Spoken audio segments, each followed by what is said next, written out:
Hola, bonjour, salam alaikum, ni hao, marhaban, namaste. Welcome to AWS reInvent and welcome to SPF206, Ticketmaster enhancing live event experiences for fans with AWS. Thank you for joining us today in person. For those of you watching this recording in a different time and space, thank you for clicking play. I'm extremely delighted to be here with you. My name is Susmita Marupaka, and I lead the go-to-market and strategy for edge computing and inferencing. It is an absolute honor to introduce my dear friend and colleague, Sylvia. Hey, nice meeting everyone in person and online. I am Sylvia Lu. I'm a product manager in AWS EC2 Local Zones and work on the Local Zones expansion and then enabling customers' use cases like Ticketmaster. With that being said, hand over to Mike, our Mike friend from Ticketmaster. Thank you, Sylvia. We saved the best for the last. We have with us a very special guest, Mike from Ticketmaster. Hi. Hello, everybody. Thank you very much. I'm Mike Fuller. I'm an accomplished architect at Ticketmaster, specifically with our infrastructure solutions team.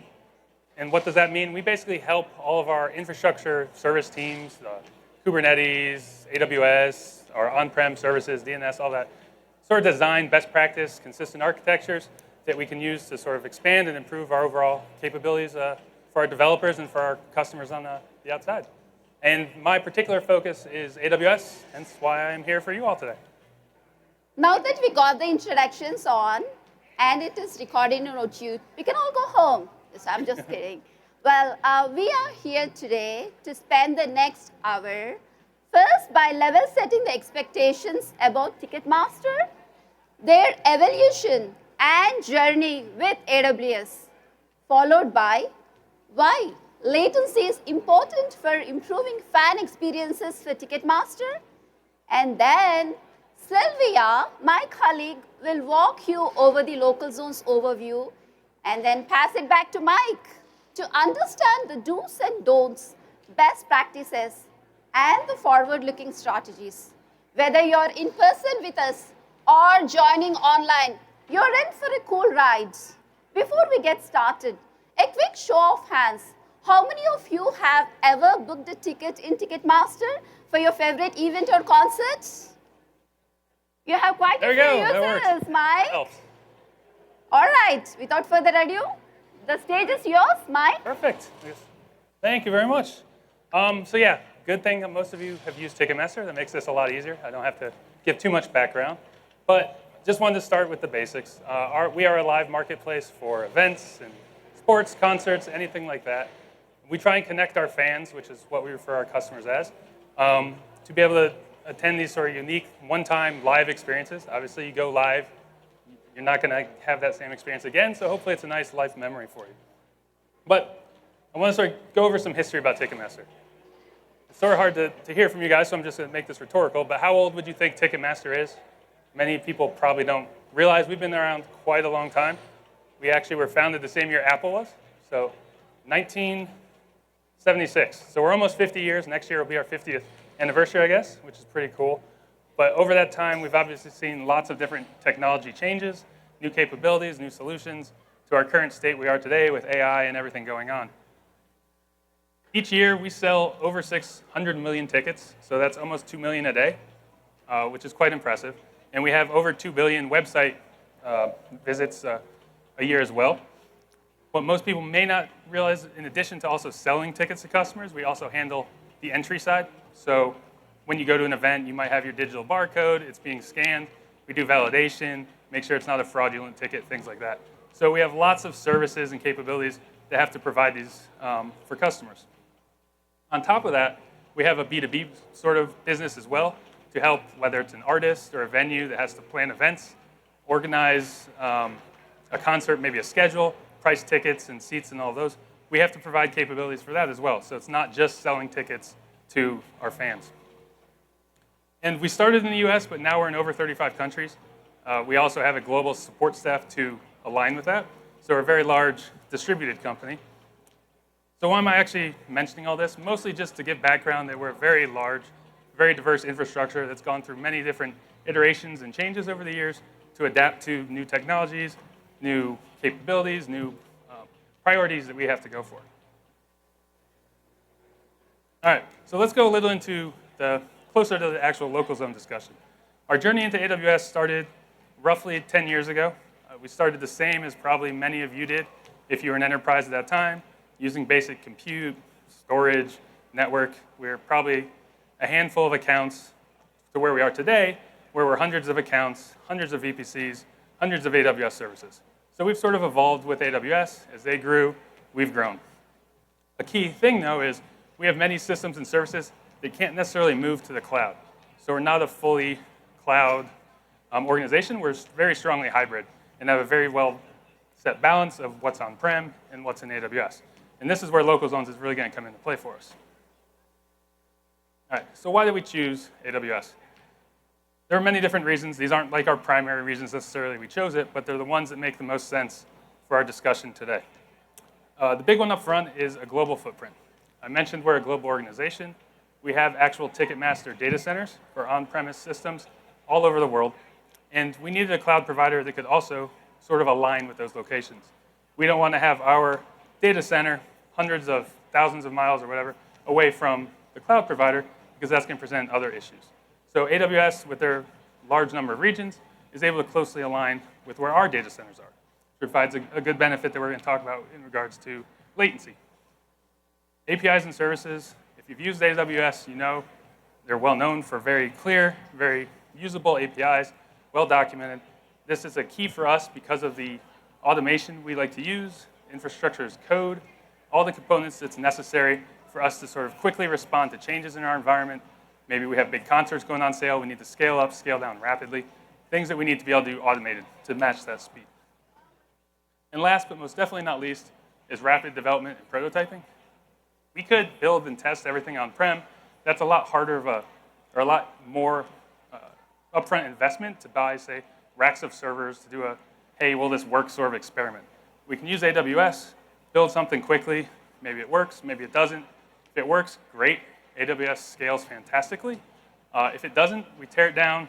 We lost a little bit of money, but it's not a huge upfront investment. So that's a huge capability when we're moving into testing and trying new things as we move forward. Thank you, Mike. Before we talk about why latency is important, I want to give you a real-world example of what millisecond means. The blink of an eye is about 100 milliseconds. We are talking about a single millisecond here. That means Mike and his team has to achieve their Ticketmaster workflows 100 times as fast than the blink of an eye.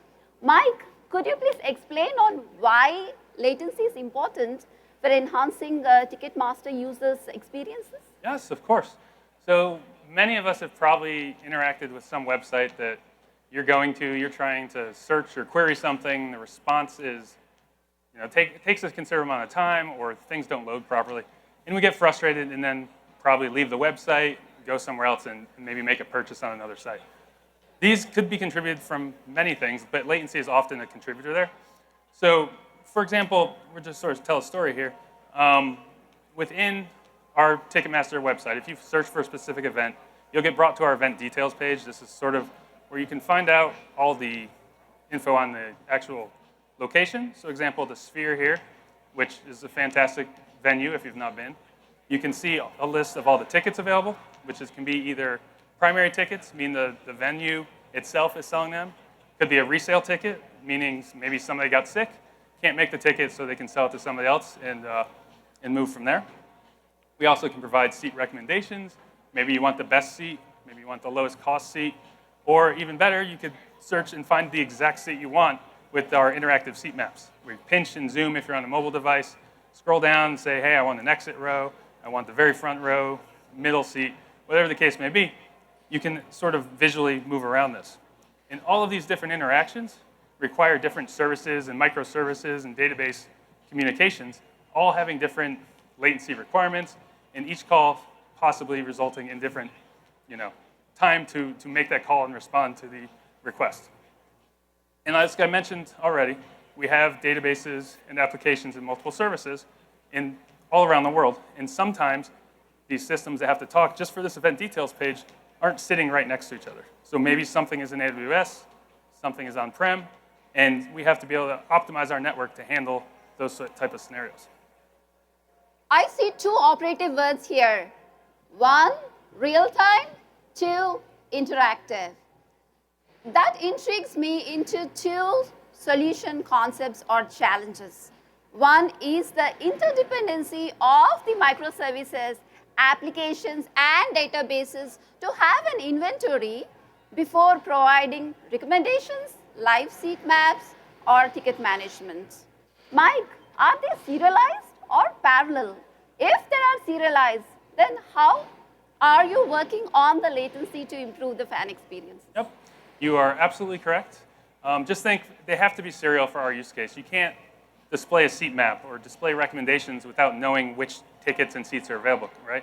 So there are certain interactions here that have to go in specific orders. And this is where the latency comes into play.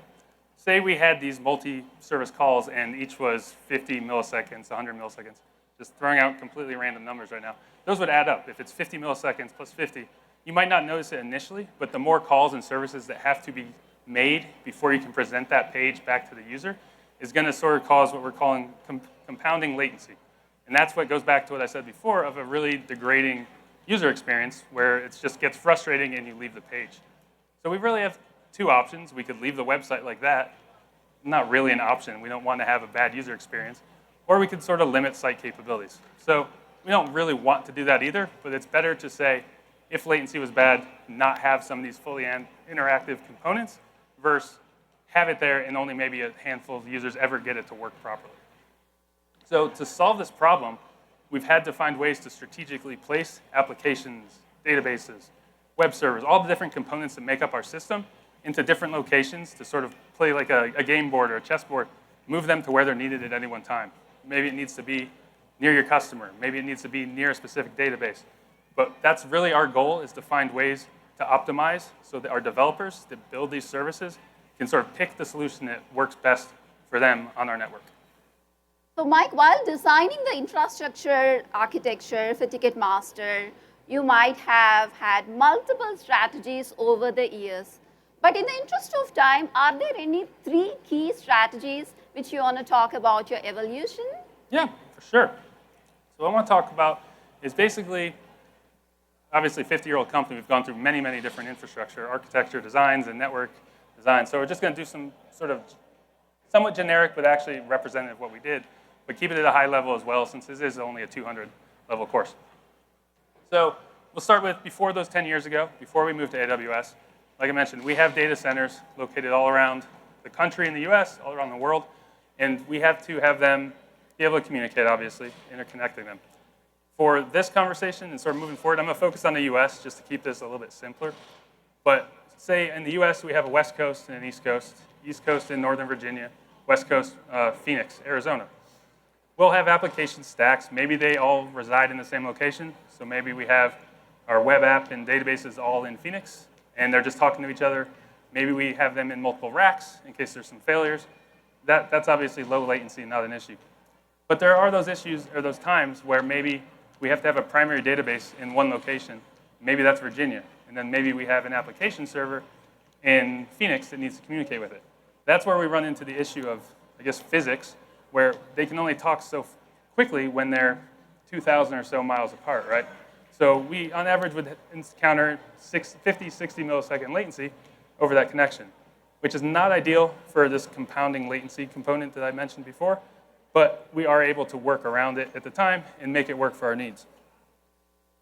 Then early cloud, so after, we'll say starting 10 years ago to fairly recently, we went into AWS. We had to pick a region. In the US East, it's really easy. There's Northern Virginia Ticketmaster data center. There's Northern Virginia AWS, single digit or single millisecond latency in between those, so it's not really interesting to talk about today. But in Phoenix, there is no AWS region in Phoenix. So this presented a challenge. We had to pick and choose, okay, do we go with Northern California, you go with Portland, Oregon. Both not necessarily very close to Phoenix, right? But we did. We ended up choosing Oregon because at the time that was what was available. We stood up a direct connect, our VPCs, all those interactive components, and we were able to test, say, hey, now we have 30 to 40 millisecond latency because it's about half the distance to go to Portland from Phoenix than it is to go to Ashburn or Northern Virginia. So it's getting better. It's still not as good as it could be. It's not nearly the same as if they were on the same physical data center, right? So we have a 60 millisecond option, and now we have a 40 millisecond option. And about a year ago, we started working with AWS on local zones. So we have systems that require really low latency, and we have databases and maybe other components that need to live on-prem. So we need to find a way to still use some AWS resources, but still communicate with those on-prem sites. So we were presented with Local Zone, where there is a local zone in Phoenix, not too far from our data center, which allows us to, once we put another direct connect in place and route over that traffic, we can do that in under 2 milliseconds. So if you look at this, you see 3 different sort of connection speeds, right? And they can all serve different purposes. We still have plenty of use cases where everything should be on-prem, plenty where we want to use a parent region and maybe take advantage of managed services or some components that are only available there. But now we also have local zone. So this is sort of that chessboard, those puzzle pieces that we want to move around to meet different needs for whatever our products are. And giving that very rough intro to local zones, let's pass it over to the experts who can talk about it more. Thank you, Mike. That was the evolution from BC to MC, before cloud to modern cloud. But being AWS, we constantly come up with new acronyms. Now we are going to switch from modern cloud to metropolitan areas. A quick show of hands. How many of you have already deployed your workloads in local zones or are planning to deploy your workloads in local zones? That's a mixed crowd. Sylvia, over to you. I see a few hands. So it's a good place for us to talk about local zones then. And thanks, Mike, for the very insightful journey for Ticketmaster with AWS and the local zones. But now, let's spend some time to dive into what are local zones and the use cases of local zones, including low latency and hybrid migration that Mike just talked about for Ticketmaster, and discuss how local zones will allow us to bring the cloud closer to us, to users in various metropolitan areas. All right, first, what are local zones? So local zones are a type of AWS infrastructure that extends AWS and cloud to more locations closer to you, your end users, or your workloads. So broadly, we see local zones use cases in 2 broad types. One is latency-based. So where customers need to deploy workloads in a local zone or use a distributed edge architecture to deliver single-digit millisecond latency for their workloads. And second, location-based.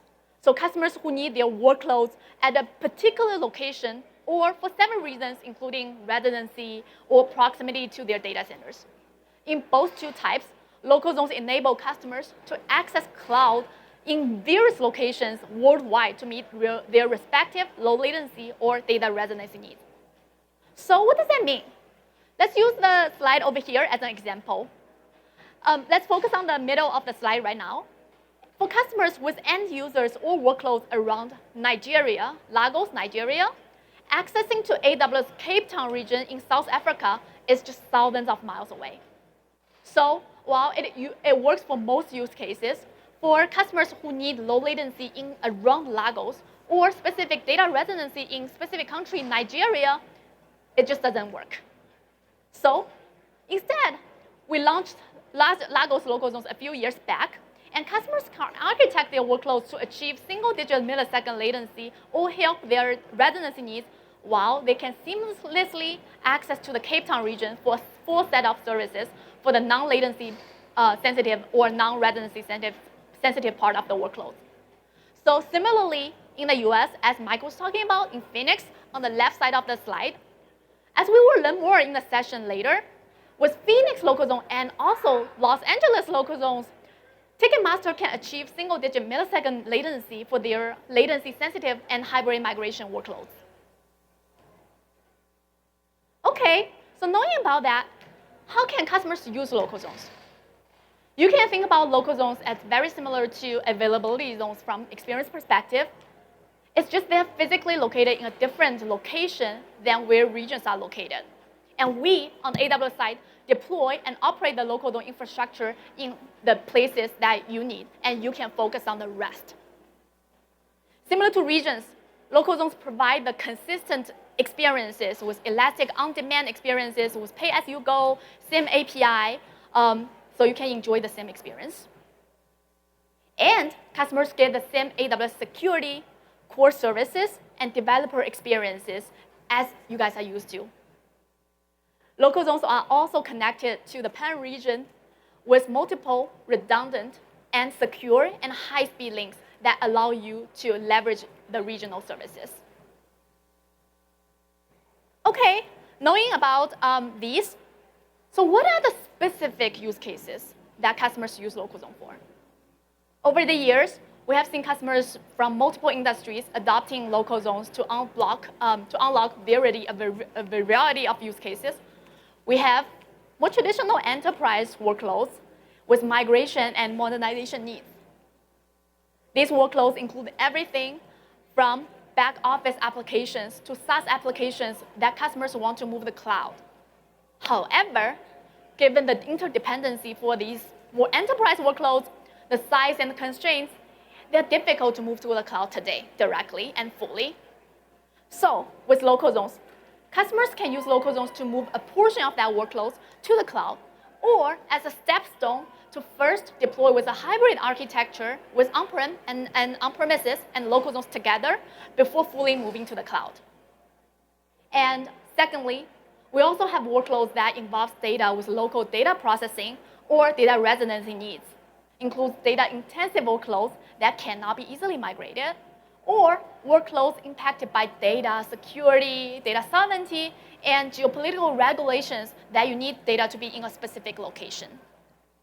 And finally, we also have workloads that require low latency, as we talked about a little bit already, that includes real-time medical imaging, gaming, as the picture shows over here, content creation, that you need the low latency capabilities. So knowing the use cases, how do local zones actually help customers achieve that? We support a core set of services to unblock these use cases. So customers can choose from a selection of the general purpose compute, memory, storage, optimized Amazon EC2 instances, and EBS volumes. As shown in the blue over here, blue circles, with all the core four set of core services. In addition to the core set of services, we also offer services in white circles over here, like RDS, FSX, and S3 in select local zones in different locations for various customer use cases in specific locations. And recently, over the past 2 years or so, we have also added AI and ML capabilities such as accelerated compute instances, including P5, P6, Trainium2, and etc. instances available in select local zones for customers to locally run AI training and inference workloads. Besides, as we discussed before, customers can seamlessly access the full set of services in the parent region for the full set of workloads. All right, now we know about the local zone capabilities and services. Let's take a look on our global footprint and where are the local zones. Currently, we have local zones available in 35 metro places across the globe. These including 17 in the US, including what we've just talked about, Phoenix, Los Angeles, and in fact, we also have a local zone in Las Vegas. And also 18 outside of the US. So these available local zones are shown in pink on the slide over here. Besides these, we also have the white ones, which have 10 plus local zones on our roadmap. Those are announced, and then we plan to launch in the next few years to enable low latency data residency access to more locations for more customers. So with local zones, we extend AWS and cloud to more locations, enable customers to architect for various use cases, including latency and hybrid migration that Ticketmaster powers the fans like us. I'm too excited. With that, I'm turning back to Susmita and Mike to walk us through the low latency architecture and Ticketmaster's journey. Thank you, Sylvia. When it comes to latency, two things come into mind. One is physics. You cannot cheat physics. Second, speed of light. To achieve sub-millisecond latency, to give you a best estimate, it is how far the light can travel, about 150 miles. Now, let's dive deep into how to architect for low latency using AWS. No scuba gear required. That was a joke. Anyways, before talking about the low latency network architecture, let's take a step back and understand local zones architecture. As you see in the screen, on the left-hand side is the AWS region, and on the right-hand side is local zone, which is like an availability zone in a metropolitan location, as Sylvia mentioned. How to configure your workloads in a local zone. Step 1, opt in into the local zone of your choice from the AWS region drop-down menu in your console. Step 2, extend your VPC from the parent region over to your local zone. Step 3, create subnets, resources, and start using. A quick work back on the terminology used. For local zones, it hosts the data plane, whereas the control plane resides in the AWS region. We call them parent region. And there are two ingress points to connect to local zones. One is for customers like you who have on-premises facilities and have low latency connection through direct connection, to direct connect. We have over 100 direct connect locations in our AWS global infrastructure. Second, for users who wants to connect over the public internet, Local Zones provides the AWS service of Internet Gateway, wherein the users connecting via public interface are landed over the ENIs, which are present in the local zones. Now, let's examine what are the various strategies and tricks of trade for architecturing for low latency. Firstly, you have your on-premise colocation facilities, and then you establish a direct connect to a local zone of your choice. Now, after that, there are three things to consider. First, with your direct connect and your existing private web, it can be extended over to your local zone. Great, you landed in a local zone. What's next? Firstly, our customers have AWS global infrastructure in their workloads and have global reach. In order to facilitate the global connectivity, as Sylvia mentioned, local zones are connected to the parent region via multiple redundant high-speed AWS backbone so that you can have access to the regional services as long as the global connectivity. Wait a minute, but how do I connect? You can connect the transit gateway interface. Let's take a step back.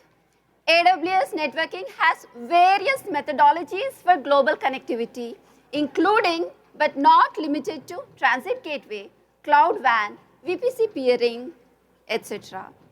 Let's assume the global connectivity is via transit gateway. In order to achieve the global connectivity from a local zone, our customers associate a transit gateway interface to a direct connect gateway via a transit WIF. Second, but how about you have multiple local zones and you want to establish east-west connectivity across local zones? Do I need to go to parent region? Not at all. To establish east-west low latency connectivity between the local zones, like Ticketmaster, between Phoenix and Los Angeles, we have a DX gateway connection between the local zones to facilitate low latency east-to-west network traffic connectivity. Step 3, what if I have multiple VPCs? Our customers have tens of hundreds of VPCs and accounts and subnets. how do I architect my low latency networking with multiple tens of hundreds of VPCs and subnets? Let's hear straight from horse's mouth. Awesome, thank you. All right, everybody hear me still? Hopefully? All right, good. Sorry, I didn't hear the feedback. So yeah, hopefully we're all local zone network connectivity experts now, right? So we look at this drawing, it's going to very closely resemble the one you probably just saw because we're following the best practices from AWS, so it makes perfect sense. We have our on-prem data centers. Again, we're going to talk Phoenix for this one. So you see that on the far right on your side. And then we actually have two different colos that we connect to. So we have a Portland connection, direct connect, which connects to a transit gateway, which is in our primary parent region, right? This is how we have our on-prem data center be able to talk to all of our hundreds of VPCs, whether it's in US East 1, US West 2, or any of our other global regions. For Phoenix specifically, and all of our local zones, we have a direct connect going from our data center to Phoenix. From there, we have a direct connect gateway specifically for our local zones that can connect to, as we mentioned, Phoenix, and we also can connect to LA. So it allows us to sort of expand to any of the local zones there. We could add Vegas, possibly, anything in sort of the Southwest. And at the same time, now we have multiple paths. Things that need to talk direct from a local zone to on-prem can go through their own direct connect. If the local zone needs to talk to the parent, it can go straight through the normal VPC routing pieces. If it needs to talk to another VPC, it can go that same path, go to the parent VPC, go to a transit gateway, and then from there to the other VPC. So we have all the different pathways that can be followed, and we can optimize and take the path of least resistance or least latency. All right, that's a great overview of low latency networking architecture. Till now, we understood why latency is important and how local zones can help you with your low latency workloads. Let's take a step back and dive deep into a different segment. You have learned earlier from Mike that Ticketmaster supports 500 million ticket sales annually. Can you please explain how do you handle the massive growth and scale? Yes, of course. So we have sort of two types of sales. We have our sort of our baseline. You can think of the day-to-day sales that happen that routinely maybe a sports team or something has all their season tickets or their different tickets listed there. But then we have the really challenging ones, which are on-sale events. Maybe an artist or some promoter wants to put on a huge ticket release. Come Friday, everybody, we're going to open up and sell all of our tickets to all of our events, right? That requires a drastic increase in our capacity to support those on sales. And it can become a strain depending on how far in advance we might know. It might be we get some lead time, maybe we don't. With our AWS resources, that's not necessarily as big of an issue because we can use auto-scaling groups and the native elasticity in AWS to scale up quickly. But like I said previously, we have on-prem resources that we can't operate in AWS that we also need to scale where possible. So we sort of are left with two options. We can make a large capital investment, set out a bunch of extra racks, extra servers, and meet the demands for that specific event, but then it's sitting idle afterwards. So it's not really the best use of our money to take it that way. The other option is we find ways to burst into the cloud to support that extra capacity. And prior to local zones, sometimes we could do that, sometimes we can't, because if we said before, it's a 40 millisecond latency connection to go from our data center to the parent region. We have systems and applications that's too latent for them to actually work. But now that local zones is an option, it's much more like the local zone and our data center are sitting next to each other, like sub 2 millisecond latency that I mentioned, right? So this allows us a new capability of, say, just hypothetically, we daily run 20 application servers, right? And events coming up that we need to scale that up to 100, now we can expand that extra 80 into the cloud. We can run that event, process, meet our demand, and then scale it down when it's complete. So now we've paid that variable expense, we've satisfied what we needed for the on sale, and it can go away, and we can just sort of rinse and repeat as we need to do that. So it's ideal for those cases where we have to have sort of surprise last minute or things with not a lot of lead time or we don't want to buy all that hardware up front to scale up and down quickly. And that also sort of ties into another goal that we're looking for, which is workload placement flexibility. So I mentioned earlier the game board and shuffling pieces around, right? We're a very heavy Kubernetes shop, and so we've recently started looking at EKS hybrid nodes, which will allow us to basically use Amazon EKS, which, if you don't know what that is Amazon's managed Kubernetes service. We can use that running it out of AWS, out of, say, Portland and the parent region, and the control plane would live there, but it would also allow us to deploy nodes to on-prem, to local zone, or to the parent region. So we can go any of those 3 locations, which basically solves our shifting workloads as needed to where they have to be for different scaled events. Okay, thank you, Mike. Now let me explain from AWS EKS hybrid nodes perspective. First point, EKS hybrid nodes are 100% upstream Kubernetes conferment. What does that mean? You'll have access to the innovation and features of the global Kubernetes community worldwide. Second, as you see in this picture, we use AWS API for EKS hybrid nodes, and we follow the consistent developer experience wherein you can build once and deploy wherever you need it at a local zone, outpost, EKS hybrid nodes, or an AWS region. Second, it follows the bring your own infrastructure model, wherein, as you see in the bottom, you can use your own APIs for your on-premises infrastructure.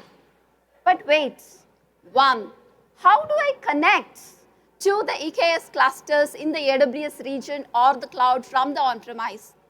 Second, is it secure? Let's address the first point first. Our customers use AWS Direct Connect, site-to-site VPN, or your own VPN service to connect and extend the VPC from the AWS region to your on-premise locations by self-managed worker nodes on the on-premises environment. But what about security?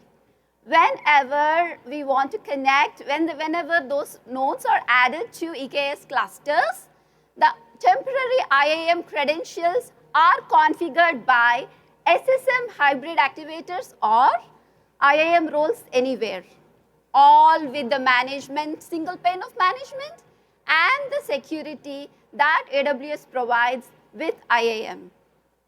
With that, let's move on to the next section on what are the best practices and do's and don'ts.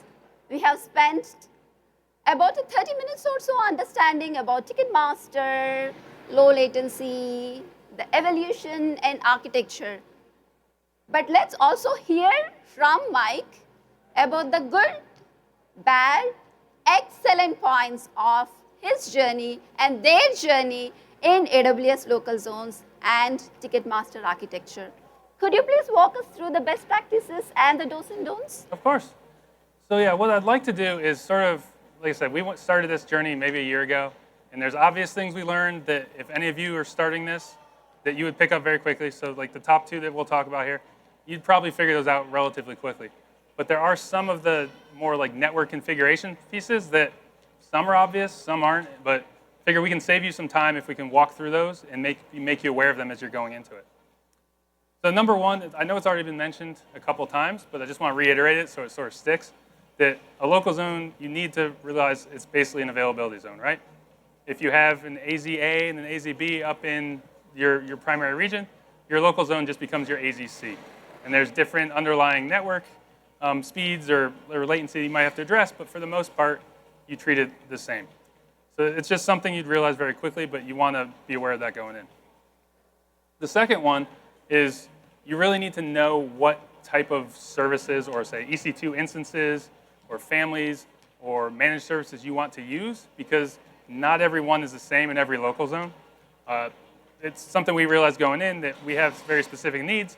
We need to make sure that, say, the Phoenix local zone actually can support those families of EC2 instances, or the LA local zone if it's different capabilities.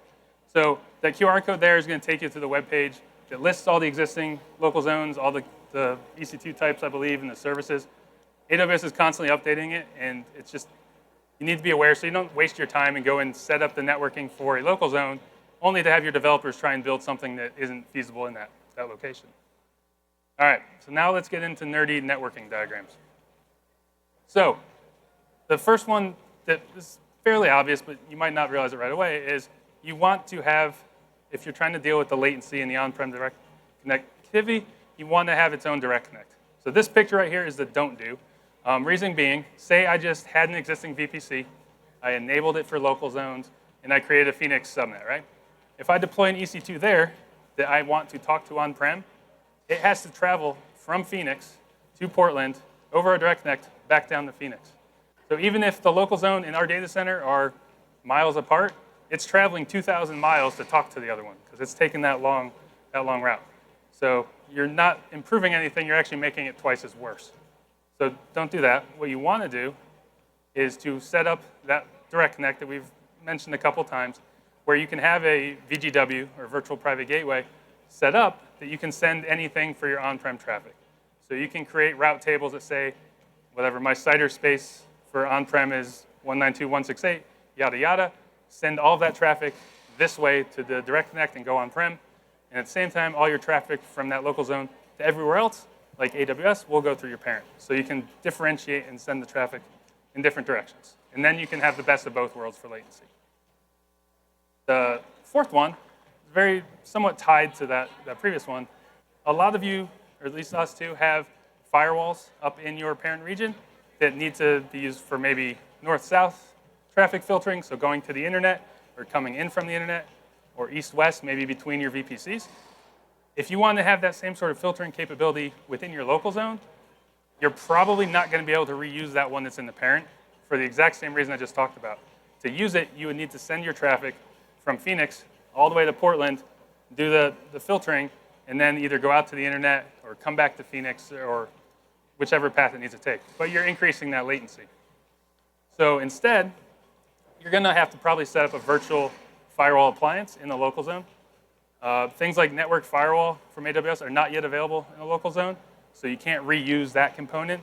So a local firewall appliance can be deployed in the in the local zone. You can use it for the internet-bound traffic. You can place it in front of your direct connect. We also considered placing a firewall on the on-prem side and trusting the direct connect. So there's a couple different models, but you're going to have to place your own firewall in a local zone if you want that capability. All right, and the last one, this was the trickiest one that got us. We initially created a VPC and created local zones and actually created both a Phoenix and an LA local zone in the same VPC, thinking, hey, we're just testing this out, it should work. We started trying to run some tests talking between Phoenix and LA, realized, why is this taking like 60 milliseconds or something for these to talk? Reason being, if you're familiar with VPC routing and you have a route table, right? If you tried to go in there, you can't explicitly tell Phoenix how to get to LA. Because they're all within the same VPC, you have that local default route. And so AWS picks and sort of manages how that routing happens. And every request is basically going up to the parent and coming back down. So we worked with AWS and they clarified our mistake and said, that's not the way to do it. What you want is a different VPC for each AZ.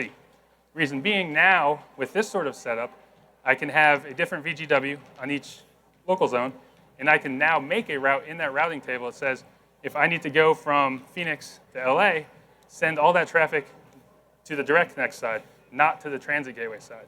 And what that means is the traffic will leave through the VGW, go out to the direct connect, hairpin back, and go to LA. And that'll give us like 15 milliseconds, which was more what we were expecting up front. So that was a trickier one. It was just, I'm pretty sure it was in the documentation. I just missed it as we were going through. But it's a good one to keep in mind if you're going down that journey of trying to have multiple local zones that can talk to each other east-west. Thank you, Mike, for sharing the tricks of trade and do's and don'ts. We also want to hear from you.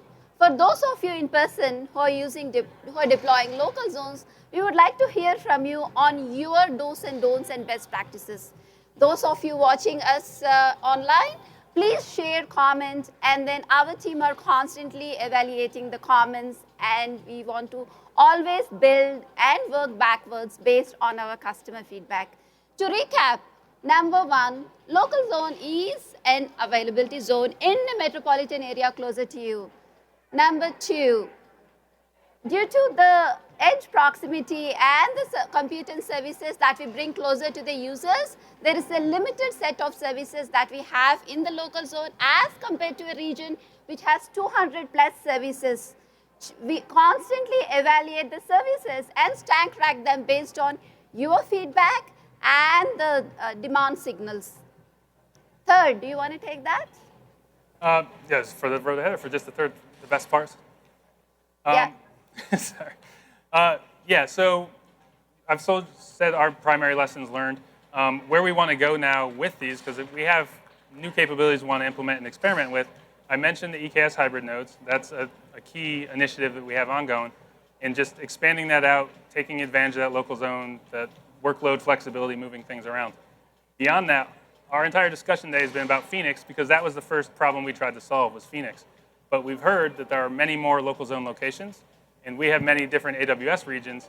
So we're going to sort of begin looking at, hey, can this same sort of approach benefit us in these other regions? Or maybe think like in the EU where maybe they have tighter regulations on data residency requirements or other thing. There might be other use cases where, hey, we can deploy a local zone to comply with some, like I said, data residency requirements or bring it closer to the end user or other databases. So there's other ways we can begin looking at this. Since we've pretty much solved the Phoenix location issue, now we can look at the other use cases that are possible. That's Ticketmaster, enhancing live event experiences with local zones. Please continue your learning with AWS. For those of you who are in person, AWS Trivia, when you board an AWS shuttle to go to Venetian or MGM Grand, we do have cool prizes to win or leaderboards to brag about for AWS Trivia on the Skill Builder. For those of you watching online, AWS Trivia was launched as a multiplayer activity to play with your colleagues or friends for all the training and learnings that you have done in AWS. Next up, we have over 30 plus sessions on Hybrid Edge.